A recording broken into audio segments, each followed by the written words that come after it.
కార్యం జరుగుతుంది. హబక్కూకు గ్రంథం 2వ అధ్యాయంలో రాయబడి ఉంటుంది కదా, దర్శనము నెరవేర్చబడుతుంది, దర్శనము నెరవేర్చబడుతుంది, ఆ దర్శనము పరిగెత్తి జరుగును అని ఉంటుంది. ఏముంటుంది? పరిగెత్తి జరుగును అంట. ఇప్పుడు బిషప్ గారు అన్న త్వరగా జరగవచ్చు ఆ కాన్ఫరెన్స్, త్వరగా అంటే పరిగెత్తి ఆ దర్శనం జరిగే సమయము, ఆ సీజన్లో మనం ఉన్నాం. హల్లెలూయా. ఈ సీజన్స్ గురించి మాట్లాడినప్పుడు బైబిల్ గ్రంథంలో మనం చూస్తే హన్నా గురించి మనందరికీ తెలుసు. ప్రతి ఏటేటా మందిరానికి వస్తూ ఉంది. ఏటేటా వాళ్ళు వస్తున్నారు, బలి అర్పిస్తున్నారు, తిరిగి వెళ్ళిపోతూ ఉన్నారు. అయితే అక్కడ మనం అబ్జర్వ్, ఆమె పిల్లలు లేనందువల్ల సిగ్గుపరచబడిందేమో. మన జీవితాల్లో కూడా ఒక ఫేజ్ ఆఫ్ లైఫ్లో ఏదో ఒక విషయంలో ఆ పరిస్థితి మనం వెళ్ళి ఉంటాం. ఇక్కడున్న స్త్రీలందరూ మేము ఎప్పుడు వెళ్ళలేదు అన్నట్టు చూస్తూ ఉన్నారు. నేనైతే వెళ్ళా. నేను అందరి చేత విడిచిపెట్టబడ్డా, అందరి చేత విడిచిపెట్టబడి ఒంటరిగా మేమే మిగిలాము. నిందింపబడ్డాం, అవమానింపబడ్డాం, సిగ్గుపరచబడ్డాం. కానీ దేవునికి పెట్టిన మొర, నాకు అప్పుడు ప్రార్థన రాదు కాబట్టి నేను బైబిల్ చదువుతూ ఒక మాటను గట్టిగా పట్టుకున్నానండి. ఏమంటే, ఐగుప్తులో 400 ఇశ్రాయేలు ప్రజలు ప్రార్థన చేయలే, కానీ వారు ఏడుస్తున్న ఆ కన్నీరు, వారు కారుస్తున్న ఆ మూలుగును దేవుడు విన్నాడు అని రాస్తుంటుంది. ఆ మాటను నేను పట్టుకున్నా. నాకు ప్రార్థన రాదు ప్రభా, మూలుగును విన్నావు కదా, నేను ఏడ్చినా నువ్వు చూస్తావు, నేనేం ఆలోచిస్తున్నా నువ్వు చూస్తావు అని ఆ రీతిగా ఆ ఒంటరిగా విడవబడిన టైంలో మేము ఇద్దరం కూర్చొని వాక్యం చదువుకునే వాళ్ళం. 18 గంటలు 19 గంటలు వాక్యం చదివామండి. లోకమంతా వదిలేసాం, ఎవ్వరు లేరు మాకు అప్పుడు, కేవలం బైబిల్ మేము తప్ప ఎవ్వరు లేరు. తిన్నామా తినలేదా కూడా దేవుడికి తెలుసు. అటువంటి పరిస్థితుల్లో ఆ వాక్యము మమ్మల్ని ఆదరించింది, ఆ వాక్యం మమ్మల్ని బలపరిచింది, ఆ వాక్యమే ఈ రోజు వరకు మమ్మల్ని నిలబెట్టింది. నేను 2011లో రక్షణ పొందుకున్న ఆ రోజు నుంచి ఈ రోజు వరకు దేవుని వాక్యం మాత్రమే ఆదరించింది. లోకంలో నాకు చాలా సంఘం ఉంది, చాలా పెద్ద కుటుంబం ఉంది, కానీ నేను ఇష్టపడేది క్రీస్తులో దేవుడు నాకు ఇచ్చిన కుటుంబాన్ని మాత్రమే. హల్లెలూయా. మాకు ఇచ్చిన చిన్న సంఘాన్ని ఈరోజు ఆత్మీయులుగా నేను చాలాసార్లు ప్రార్థన చేసేదాన్ని. ఎందుకంటే ఫారిన్ కంట్రీస్లో మనం చూస్తే ఆత్మీయ తండ్రి అని ఉంటుంది కదా, వాళ్ళకి స్పిరిచువల్ ఫాదర్ అనే ఒక కాన్సెప్ట్ వాళ్ళకు ఉండి, వాళ్ళు ఎప్పుడైతే వాళ్ళు స్పిరిచువల్గా ఒక లెవెల్ తగ్గిపోతారో వాళ్ళకి ఆత్మీయ తండ్రి వాళ్ళని బలపరిచే విధంగా ఉంటుంది. కానీ మన దగ్గర అది లేదేంటి, మన ఎవరు బలపరుస్తారని చాలా ప్రార్థన చేసేదాన్ని, చాలా ఏడ్చేదాన్ని. అయితే సువార్తరాజు గారితో నేను ఒకసారి ఈ మాట మాట్లాడా. డాడీ ఇట్లా అంటే ప్రార్థన, మీలాంటి వాళ్ళు ఇట్లా ఆత్మీయ తండ్రులుగా అనేకుల్ని బలపరచాలి యవనస్తుల్ని అని అడిగినప్పుడు ప్రార్థన చేయరా, నేను ప్రార్థన చేస్తా అని చెప్పారు. 2000 తర్వాత నిజంగా సువార్తరాజు గారు నాకు ఆత్మీయ తండ్రిగా ఎప్పుడు ఏ విషయంలో కూడా నన్ను బలపరుస్తూ వచ్చారు, ఆయన ప్రార్థిస్తూ వచ్చారు. అలాగే నేను ప్రార్థన చేస్తున్నప్పుడు బిషప్ గారిని దేవుడు పరిచయం చేసినప్పుడు నేను చాలా సంతోషపడ్డా. నేను చాలామందికి కూడా చెప్పున్నా, ఒక ఆత్మీయ తండ్రిని దేవుడు మనకి ఇచ్చాడు కదా. ఈరోజు అది ఇక్కడ మన దగ్గర లేదు. అటువంటి ఆత్మీయ తండ్రిని, అంత ఎక్స్పీరియన్స్, అంత కాలంగా ఉన్న ఒక తండ్రిని మనకి ఇచ్చినప్పుడు మనం ఎంతో నేర్చుకోవాలి అని చాలాసార్లు నేను సంతోషపడ్డా. నేను హన్నా విషయంలో ఇష్టపడేది ఏంటంటే, ఏటేటా వెళ్ళింది, కానీ ఒక పర్టిక్యులర్ సీజన్ ఉంటుంది మన లైఫ్లో. ఒక సీజన్ ఉంటుంది, హార్వెస్ట్ సీజన్ అంటాం, బ్లెస్సింగ్ సీజన్ అంటాం, ఒక్కొక్కరు ఒక్కో రకంగా పిలుస్తారు. అయితే ఆ సీజన్ని మనం గుర్తుపట్టడం చాలా చాలా ముఖ్యం. హల్లెలూయా. అయితే ఇప్పటి వరకు ఈ 1,00,000 మంది పాస్టర్స్ విషయంలో ఎవ్వరు గుర్తుపట్టలేదేమో, కానీ ఇప్పుడు ఆ సీజన్లో మనం ఉన్నాము అని నేను చెప్తా ఉన్నా. హల్లెలూయా. ఎందుకంటే ప్రతి ఏటేటా వెళ్ళింది, కానీ ఆ సంవత్సరము హన్నా దేవుని సన్నిధికి వెళ్ళగానే దేవుని సన్నిధిలో తన ఆత్మను కుమ్మరించింది. హల్లెలూయా. ఈ రాత్రి ఇక్కడున్న మనం కొద్ది మందిమే అవ్వచ్చు, మనము దేవుని సన్నిధిలో ఆత్మ ఏకీభవించి ఏకాత్మగా ఏక హృదయంతో మనం ఇక్కడ కుమ్మరించే ఆత్మను బట్టి దేవుడు కార్యం చేస్తాడు. హల్లెలూయా. త్వరపెట్టి ఆ కార్యము జరుగుతుంది అని నేను నమ్ముతూ ఉన్నా. అన్న ఆ సమయంలో ఏది లేదో అది అడిగిందండి. మనం అందరం ప్రార్థిస్తాం. ప్రార్థనకి మనకి ఎప్పుడు కూడా ఒక కన్ఫ్యూజన్ ఉంటుంది. ప్రార్థన, చాలామంది ప్రార్థన రిక్వెస్ట్ కోసం కాల్ చేస్తారు, ప్రేయర్ చేయండి సిస్టర్ అంటే. దేని గురించి అంటే చాలా విషయాలతో నింపబడి ఉంటాం మనం. అందుకోసమే మనకి స్పిరిచువల్ గైడెన్స్ అవసరం. మనం ఎలా ప్రార్థన చేయాలి, ఏం అడగాలి, అసలు ఏది మనకు నిజంగా అవసరమై ఉన్నది అనేది మనం జ్ఞానం కలిగి ప్రార్థించాలి. హాన్నా వెళ్ళి చూస్తుంది, మందిరంలో యాజకుడు ఉన్నాడు, కానీ యాజకుడి బిడ్డలు ఇద్దరు లోకానుసారముగా జీవితాన్ని జీవిస్తున్నారు. అప్పుడు అక్కడ యాజకుడు అవసరము, అక్కడ ఒక ప్రవక్త అవసరం అని ఆమె గుర్తించి, ప్రభువా నీవు నాకు ఒక కుమారుణ్ణి ఇస్తే అంటది. ఆ మాట రాయబడి ఉంటుంది. నీవు నాకు ఒక కుమారుణ్ణి ఇస్తే తిరిగి నేను ప్రవక్తగా అతన్ని నీకు సమర్పించుకుంటా అంటది. మనం కూడా మనం చేసే ప్రార్థన ఖచ్చితంగా, ఎందుకంటే దేవుడు అడుగుడి మీకు ఇవ్వబడును అన్నాడు కదా. ప్రార్థన చేసిన ప్రతి ప్రార్థనకి జవాబిచ్చే దేవుడు ఆయన జవాబిచ్చే దేవుడా కాదండి? మీరు అట్లా సైలెంట్గా ఉండొద్దు దయచేసి. ఆయన జవాబిచ్చే దేవుడా కాదా? ఎవరికన్నా అన్ఆన్సర్డ్ ప్రేయర్ ఉందా? నేనైతే ఏం నమ్ముతా అంటే అత్యధిక విజయం ఉంది, క్రీస్తు యేసునందున్న వారికి అత్యధిక విజయం ఉన్నది అన్నట్టు. నేను మా సంఘంలో ఇదే చెప్తా. ఏమంటే మనము ఒక క్రైస్తవునిగా, ఒక విశ్వాసిగా, ఒక బోధకునిగా, బోధకురాలుగా ఏ స్టేజ్లో అన్నా నువ్వు ఉండు, కానీ మనము దేవుని సన్నిధికి చేరేటప్పటికి మనకు అన్ఆన్సర్డ్ ప్రేయర్ అనేది ఒక్కటి కూడా ఉండదు. ఎందుకంటే మన జీవితంలో దేవుడు ఏర్పాటు చేసిన ప్రతి ప్రణాళిక, ప్రతి ప్లాను నెరవేర్చబడుతుంది. హల్లెలూయా. అందుకే ఇంకో మాట నేను ఎప్పుడు ఏం చెప్తానంటే, మన జీవితంలో ఆఖరి క్షణం ఎవరికైనా తెలుసాయా అంటే అది యేసు ప్రభువుకు మాత్రమే తెలుసు, ఇంకెవ్వరికి తెలియదు. కాబట్టి దేవుడిచ్చిన దర్శనము కంప్లీట్ చేసుకున్నాకే దేవుడు, ఇప్పుడు బిషప్ గారు చెప్పారు, కోవిడ్లో బిషప్ గారు చాలాసార్లు ఈ మాట చెప్తారు, కోవిడ్ తర్వాత నేను పరిచర్య చేయొద్దు అనుకున్నా, ఇచ్చాడు. ఆ దర్శనాన్ని దేవుడు ఇచ్చినప్పుడు దేవుడు కంప్లీట్ చేస్తాడా లేదా అండి? ఎన్ని వ్యతిరేకతలు వచ్చినా దేవుడు కంప్లీట్ చేసి తీరుతాడు. హల్లెలూయా. ఎందుకంటే చేసేది మనుషులం కాదు, దేవుడు. హన్నా ఆ సంవత్సరంలో ఆత్మను కుమ్మరించి ఎప్పుడైతే ప్రార్థించిందో మరుసటి సంవత్సరానికి జవాబు పొందుకున్నది. హల్లెలూయా. కాబట్టి ఈరోజు ఇక్కడున్న మనం కూడా అటు ప్రార్థన చేస్తే 1,00,000 మంది కాదు, ఎంతమంది కాన్ఫరెన్స్ అయినా. సమరయ స్త్రీ నాకు చాలా ఇష్టం ఆమె. ఎందుకంటే ఎప్పుడైతే యేసు ప్రభువుని చూసిందో, మనందరికీ ఆ విషయాలు తెలుసు కాబట్టి సమయాన్ని బట్టి, యేసు ప్రభువుని చూసిందో తను ఎత్తుకొచ్చిన కుండను అక్కడ వదిలేసిందంట. కానీ ఈరోజు చాలామంది యేసు ప్రభు దగ్గరకు వస్తున్నాం, కానీ ఆ కుండని విడిచిపెట్టట్లా. ఆ కుండను మోసుకునే వస్తున్నాం. యేసు ప్రభువుతో మాట్లాడితే కూడా ఆ కుండ మన దగ్గరే ఉంటుంది. ప్రభు నువ్వు మాట్లాడు అంటున్నాం, కానీ ఈ కుండను దింపట్లా. ఏంటంటే ఆ కుండ అసూయ, ద్వేషము, పగ, ఇంకా ఇలాంటివి ఎన్నో ఉన్నాయి ఈ లోకంలో కదండి. అన్యుల గురించి మనం మాట్లాడే ముందు సంఘంలో ఉన్న మనమే తోటి బోధకుల గురించి, తోటి సేవకుల గురించి, తోటి విశ్వాసుల గురించి ఆ కుండను ఎత్తుకొని మాట్లాడుతూనే ఉన్నాం. ఒప్పుకుంటారా? ఒప్పుకోరా? ఒప్పుకుందాం. దేవుని సన్నిధిలో ఉన్నాం, ఎవరి కోసం కాదు. మనం నిజంగా ఆ కుండని ఎప్పుడైతే మనం విడిచిపెడతామో దేవుడు మన జీవితంలో కార్యం చేస్తాడు. అలాగే మనల్ని అనేకులకు ఆశీర్వాదకరంగా ఉంచుతాడు. హల్లెలూయా. నేను ఎప్పుడు బిషప్ గారు కూడా చెప్పినప్పుడు నేను గర్వంగా చెప్తా. ఏమంటే బిషప్ గారు పాస్టర్స్ మీటింగు పాస్ట్ 1 year పైనుంచి చేస్తున్నారు, 1.5 year నుంచే ఏమో. తక్కువ ఖర్చు అవుద్దండి? తక్కువ ఖర్చు అవుతుందా? అవుతుంది. మీ అందరికీ తెలుసు, మీరు మీటింగ్స్ చేస్తారు. ఏ రోజు స్పాన్సర్షిప్ అడగలేదు. ఏ రోజు పాస్టర్స్ మీటింగ్ కానీ ఉమెన్స్ మీటింగ్ దేనికి స్పాన్సర్షిప్ అడగల.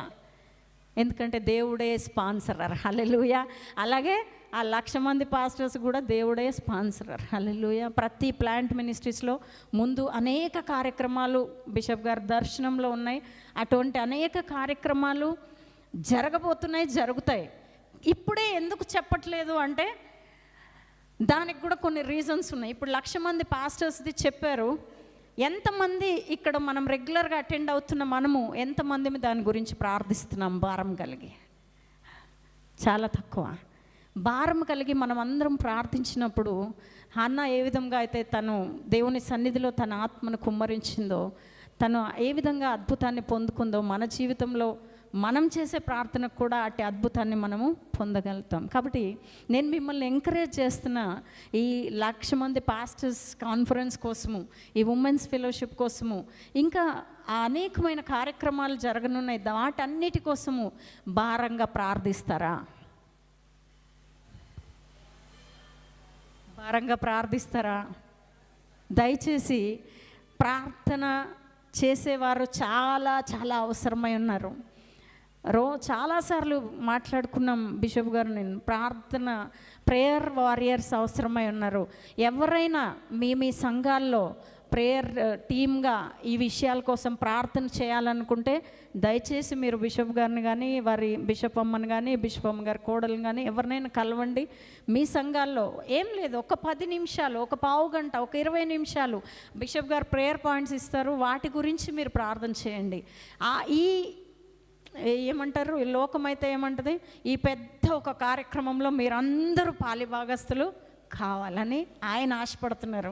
ఆయన ఒక్కరే దాని యొక్క ఫలితం తీసుకోవాలని ఆశపడట్లే, కానీ మనందరినీ కూడా పాలిభాగస్తులుగా చేయాలని ఆశపడుతూ ఉన్నారు. కాబట్టి వ్యతిరేకమైన మాటలు మన చెవిదాకా మనం రానియొద్దు. దయచేసి ఎవరైనా సరే వ్యతిరేకమైన మాటలు మాట్లాడుతుంటే అక్కడ ఖండించండి. మనకి దేవుడు ఏం చెప్తున్నాడో అది మనం తీసుకుని ముందుకెళ్దాం. ఆయన వాక్యము నమ్మదగినది, నిజమైనది. కాబట్టి ఆ వాక్యాన్ని పట్టుకుని ముందుకెళ్దాం. ఆయన సజీవుడైన దేవుడు, ఆయన ప్రార్థనకు జవాబిచ్చే దేవుడు, యుగయుగములకు సజీవుడైన దేవుడిని మనం కలిగి ఉన్నాం. కాబట్టి ఈ మృతమైన మాటలు మనకొద్దు అని మనము సజీవంగా అందరం కలిసి ఏకాత్మతో ఏక హృదయంతో ముందుకు వెళ్దామని నేను మిమ్మల్ని ఎంకరేజ్ చేస్తూ ఉన్నా. హల్లెలూయా. దేవుని నామానికి మహిమ కలుగును గాక. లేచి నిలబడినట్లయితే మనం ప్రార్థించుకుందాం. కొద్ది నిమిషాలు ప్రార్థన చేయాలని నేను ఆశపడుతున్నా. మనందరము ఏకాత్మతో ఏక హృదయముతో ఇప్పటి వరకు ఏ ప్రోగ్రామ్స్ నిమిత్తమైతే మాట్లాడారో వాటన్నిటి నిమిత్తమే మన హృదయాన్ని కుమ్మరిద్దాం. Thank you Jesus. పరిశుద్ధాత్మ దేవా, thank you Lord, thank you Holy Spirit God. నజరుడైన యేసయ్యా మీకే స్తోత్రం, స్తోత్రం, స్తోత్రము నాయన. స్తుతి మీకే, ఘనత మీకే, ప్రభావములు మీకే ప్రభువా. హల్లెలూయా, హల్లెలూయా, హల్లెలూయా, హల్లెలూయా. స్తోత్రం, స్తోత్రం, స్తోత్రము నాయన. స్తుతి నీకే, ఘనత నీకే, మహిమ నీకే, ప్రభావములు మీకే ప్రభువా. ఆశ్చర్యకరుడా, ఆలోచనకర్త, అద్భుతములు చేయవాడా మీకు స్తోత్రమయ్యా. అయా భూమి ఆకాశ సముద్రాలను సృజించిన మా దేవా నీకు స్తోత్రములయ్యా. ఆకాశ మహాకాశములు సృజించిన దేవా నీకు స్తోత్రములు. అందున్న నక్షత్రములను ఏర్పరిచి వాటికి పేర్లు పెట్టి పిలిచిన నా దేవా నీకు స్తోత్రము నాయన. సృష్టి అంతటికి కారణభూతుడా నీకు స్తోత్రమయ్యా. అయా ప్రభువా, మీ యొక్క ప్రేమకై వందనాలు, మీ దయకై వందనాలు, మీ కృపకై వందనాలు ప్రభు. అయా ఇప్పటి వరకు ఇక్కడున్న మా అందరి జీవితాల్లో మీరు చేసిన ప్రతి మేలుకై, ప్రతి ఒక్క కృపకై మీకు వేలాది స్తుతులు, స్తోత్రములు నాయన. ఇదిగో నాయన, నీవు చేసిన ఉపకారములకు మేము తిరిగి ఏమి ఇవ్వగలం ప్రభు? ఏమి నీకు తిరిగి ఇవ్వలేమయ్యా. కేవలము నిన్ను స్తుతించి ఆరాధించుట తప్ప తిరిగి నీకేమి ఇవ్వలేని స్థితి మాది ప్రభు. అయినప్పటికీ నాయన మా స్తుతిని, మా యొక్క ప్రార్థనను అయా మీరు అంగీకరిస్తున్నందుకు వందనాలు చెల్లిస్తూ ఉన్నాం ప్రభు. ఈ రాత్రి కాలములో ఇక్కడున్న ప్రతి ఒక్కరము ఏకాత్మ ఏక హృదయముతో మీ పాద సన్నిధికి వస్తున్నామయ్యా. యేసు నీ పాద సన్నిధికి వస్తున్నాం. నీ పాదాలే మా శరణ్యం ప్రభు. నీ సిలువే మా ఆధారమయ్యా. నీవు తప్ప మాకు వేరే ఆధారము లేదు ప్రభు. నీవే మా దిక్కు, మా ఆశ్రయము, మా కొండ, మా బలము, మా కోట నా తండ్రి. యేసయ్యా మా పరమ తండ్రి నీకు స్తోత్రము, స్తోత్రము, స్తోత్రము నాయన. ఏకీభవించి నీ పాద సన్నిధికి వస్తూ ఉన్నాం అయా. మరి అయా 1,00,000 మంది పాస్టర్స్ కాన్ఫరెన్స్ విషయంలో, మరి ఉమెన్స్ ఫెలోషిప్ విషయంలో, ఇంకనూ నాయన అయా మీరు ఇచ్చిన బిషప్ గారికి ఇచ్చిన దర్శనములో ఉన్న ప్రతి కార్యక్రమము నిమిత్తమై ఈ రాత్రి మేము ఏకీభవించి ప్రార్థిస్తున్నాం ప్రభు. Lord we bind every negativity in the mighty name of Jesus. Oh Lord, we bind every negative spirit. Amen. We bind every negative spirit against this in the mighty name of Jesus, oh Lord. Thank you, Holy Spirit, God. Thank you, Holy Spirit, Lord. Every tongue whichever is rising against this, Lord, we bind it right now in the mighty name of Jesus. Oh Lord, నీకు వందనాలు, నీకు వందనాలు, నీకు వందనాలు అయ్యా. మీకు వ్యతిరేకంగా రూపింపబడిన ఏ ఆయుధము వర్ధిల్లదన్నావు ప్రభు.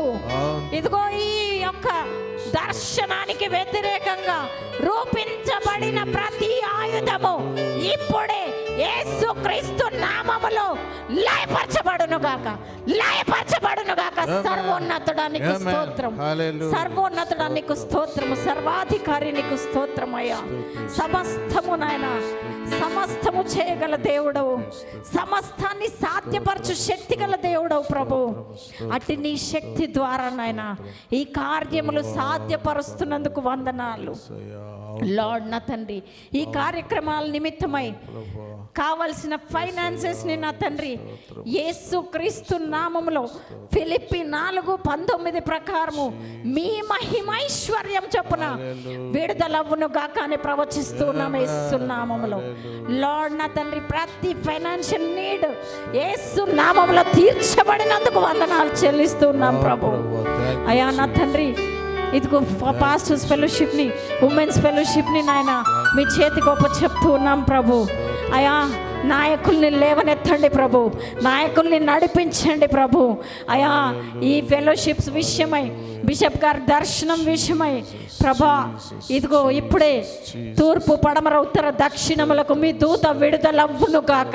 యేసు నామములో మీ సముఖము నుంచి దూత విడుదలవ్వును గాక ప్రభు.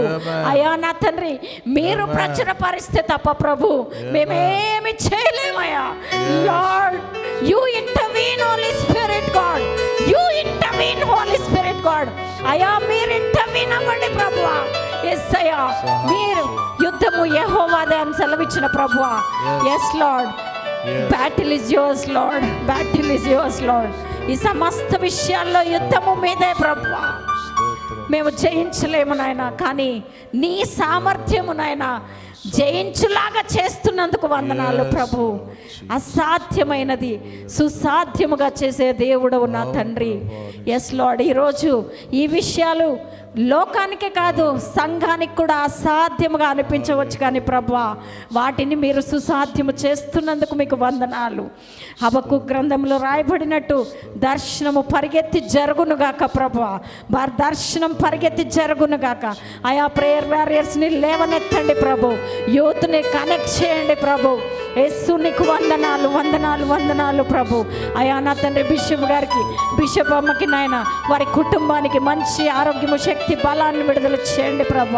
ప్రతి బలహీనత యేసు క్రీస్తు నామములో బలముగా మార్చబడును గాక. అయా మీ యొక్క సంపూర్ణమైన స్వస్థత యేసు నామములో కలుగును గాక ప్రభు. అయా క్రీస్తు యేసునందు మేము బలవంతులమని యేసు నామములో ప్రకటిస్తున్నాం ప్రభు. వచ్చిన ప్రతి ఒక్కరిని, వారి వారి కుటుంబాలను, వారి చేతి పనులను, వారి పరిచర్యలను మీ చేతి గొప్ప చెప్తున్నాం ప్రభు. ప్రతి ఒక్కరి జీవితంలో మీరు కార్యం జరిగించి మీ నామాన్ని మహిమపరచుకోమని ప్రార్థిస్తూ ఉన్నామయ్యా. అయా నీకు స్తోత్రములు చెల్లిస్తూ మా ప్రార్థనలన్నీ ఆలకించి వాటికి జవాబిచ్చు దేవుడుగా ఉన్నందుకు మీకు మరీ కృతజ్ఞతాస్తుతులు చెల్లిస్తూ, ఆనాడు 24 పెద్దలు ఏ విధముగా అయితే మీ సింహాసనం ఎదుట సాగిలపడినారో ప్రభు, ఈ రాత్రి మేమందరము నాయన నీ ఎదుట సాగిలపడి మొక్కుతున్నాం ప్రభు, నీ ఎదుట సాగిలపడి మొక్కుతున్నాం ప్రభు. లార్డ్ నా తండ్రి, మా యొక్క ఈ ప్రార్థన నాయన మంచి ధూపము వలె నీ సన్నిధికి చేర్చుకున్నందుకు వందనాలు చెల్లిస్తూ, అయా మేమందరము నాయన మమ్మ మేము తగ్గించుకుంటూ మీ నామాన్ని హెచ్చిస్తూ సర్వశక్తుడైన యేసుక్రీస్తు నామంలో అడిగి వేడుకొని పొంది ఉన్నాము తండ్రి. ఆమేన్, ఆమేన్, ఆమేన్. విడువను నిన్ను ఎడబాయనని నా అభయము సంగిన దేవా, నా అభయము సంగిన దేవా, విడువను నేను. దేవునికి స్తోత్రం. హల్లెలూయా. హల్లెలూయా. ఒక్క నిమిషం కూర్చోండి, నేను ఒక మాట చెప్పి ఈ కూడిక ఆశీర్వాదాలతో మనం ముగించేస్తాం. దయచేసి అందరూ ఒక్క నిమిషం.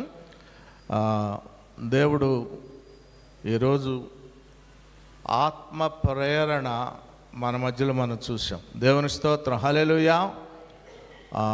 అయితే నేను ఒక ఇద్దరు ముగ్గురిని నేను ఇంటికాడ నాకు ప్రేరణ కలుగుతుంది ఆ రాత్రి నుండి. ఏమనంటే ఈ స్త్రీల కూడికలో కోఆర్డినేటర్స్ని కొంతమందిని ఏర్పాటు చేయాలి అనేది. కనీసం ఒక 10 మంది కోఆర్డినేటర్స్ అనే సరైనటువంటి వ్యక్తుల్ని ఏర్పాటు చేయాలని నా యొక్క ఉద్దేశం. అయితే నాకు కలిగినటువంటి ప్రేరణ బట్టి నేను ఒక ఇద్దరు ముగ్గురు నేను మీకు మరి చెప్పాలనుకుంటున్నాను. మొట్టమొదటిగా మన మధ్యలో ఉన్నటువంటి ఎస్తేర్ రాణి కదా, నేను తప్పు చెప్పానమ్మా, కరెక్టేనా? ఒకసారి అటు తిరగండి. వీరిని ఈ స్త్రీల కూడికకి ఏమంటాం సింగింగ్ కోఆర్డినేటర్గా, అంటే ఎవరైనా పాడొచ్చు, ఆవిడ కొంచెం ఆ విషయంలో కొంచెం పాత్ర